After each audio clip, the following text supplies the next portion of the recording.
The Tibetan community and Buddhist followers across the globe are hurting and traumatized by these horrifying accusations against His Holiness the Dalai Lama by the media and people watching a 20-second edited video clip with pervasive descriptions, turning an act of kindness, a jovial cultural prank, and grandfatherly affection into something lustful and immoral.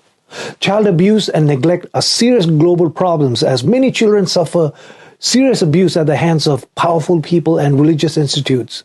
Child abuse should never be tolerated. But His Holiness the Dalai Lama's act of kindness, humor, and warmth towards the young student should not be compared to that.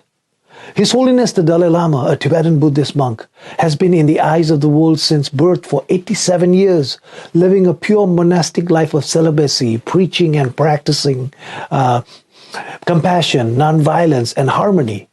He continues to share his wisdom and build bridges across nations and religions to strive for a better world based on the concept of universal oneness and human happiness. It is humanity's greatest fortune to be able to live in the same era as such a moral leader.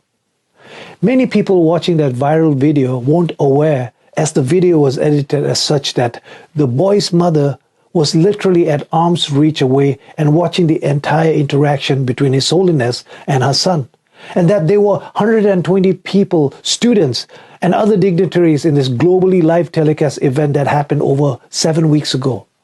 The political angle and the magnitude of the smear campaign to malign the reputation and legacy of His Holiness cannot be ignored. Finally, I want to request everyone to watch the complete video of the event, to listen to the interviews of both the boy and his mother after the event where they share their happiness and joy. May our truth prevail and long live His Holiness the Dalai Lama.